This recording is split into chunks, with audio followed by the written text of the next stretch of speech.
Hi, this is Andrew Moore-Crispin for Gadget TV on butterscotch.com, and today we're taking a look at the Sony Ericsson Xperia Play. You can get this guy for $500 to $550 unlocked, depending where in the world you're shopping, or as little as $100 if you're willing to sign a long-term contract. So as the name suggests, the Xperia Play, it really is very focused on gaming. So we're in the Xperia Play store here. You can page through and see some of the titles that are available. You'll see some of the games will be PlayStation titles. There aren't very many PlayStation titles as yet. A lot of them will be links to the Android market, in some cases links to Gameloft or Glue Mobile's own stores. So if, for example, we were to go into Assassin's Creed here, and open that up, we're actually directed into Gameloft's own store. In some cases, they'll offer a demo that you can try out, or you're prompted to buy the game like this. So not exactly the most kind of cohesive experience for getting you access to all your games, but at least they're all in one place, and you can access them reasonably easy. Now, Crash Bandicoot is actually a game that comes on the device, well, at least a link to download the game for free. So we'll go and find that game, load that up, just so we can get an idea. So what you're seeing is really a very authentic PlayStation-style experience, complete with the original load screens. You're basically made to endure a whole bunch of logos and load-up screens, which if you've ever played a console game, you'll be very familiar with. In many cases, you can't skip them, but that's just the nature of the beast. So we have the directional buttons here, which are really nicely actuated, and they feel very good. Certainly beats using your thumbs on the screen like this. We have the four familiar PlayStation buttons, the triangle, circle, X, and square. We have the two analog touchpads down here, which take the place of the analog sticks that you would see on a second-generation PlayStation controller.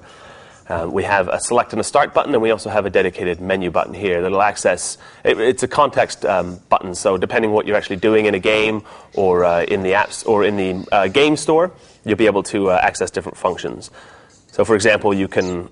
Well, let's just jump in here. I'll play this game really quickly.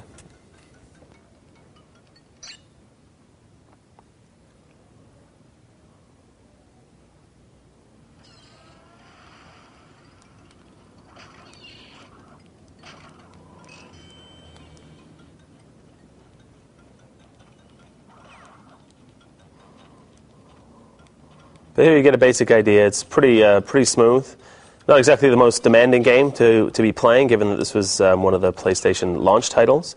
But there you go. You just get a general idea of what the gaming experience is like. It does work quite well. The screen I found to be a trifle dim in some situations, but works reasonably well for playing games, which really is kind of the raison d'etre for this phone.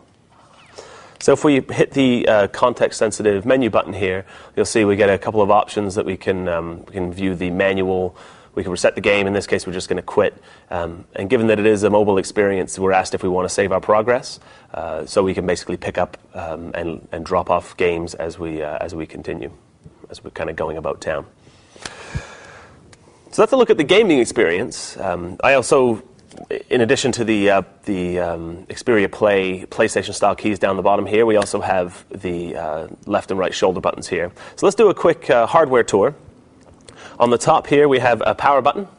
On the front, we have a VGA camera for video chat. On the back of the device, we have a 5.1 megapixel camera with a flash. On this side, we have the micro B USB charging port and a 3.5 millimeter headphone jack. Down the bottom, we have Sony's opted to go with actually hardware buttons as opposed to the more common capacitive touch buttons. So depending on your own personal taste, that's either a good or a bad thing. We're running 512 megs of RAM, 320 megs of which are accessible to applications. It's running on a 1 gigahertz Qualcomm Snapdragon processor. So in the world of cutting-edge Android smartphones, a little bit on the low end, but I haven't noticed any slowdown when playing games or when paging through menu screens, which is usually a pretty good indication of how the phone's actually going to perform. There are a couple of Sony Ericsson specific tweaks on top of Android. In this case, we're running Android Gingerbread 2.3. I think Sony Ericsson's learned its lesson from the from the X10 and the fact that users were stuck with 1.6 there for such a long time, that they're coming out with the latest version of Android as they come up with new phones, and the upgrade path should be relatively easy. A couple of specific tweaks. You can see it does look a little bit different than stock Android. The app menu screen is a trifle different. It's been divided up into panes instead of being one big long list. We also have access to all of our widgets. If we pinch to zoom out like that, we can tap on any one of these and go to the home screen that widget is on. So if we were to tap on our Facebook feed here, we're taken into this home screen. A couple of other tiny little tweaks that they've made. These are really just aesthetic things. But if I grab one of these apps here and move it around, you see that it kind of floats a little bit, just adds a little bit of visual flair. If I pull it over to the trash can, you'll see there's a little animation as we actually drop the dial pad into the trash can. So all in all, a nice phone, a decently spec'd smartphone, not cutting edge, but not at all terrible. If you're a dedicated gamer, it might be something you want to take a serious look at.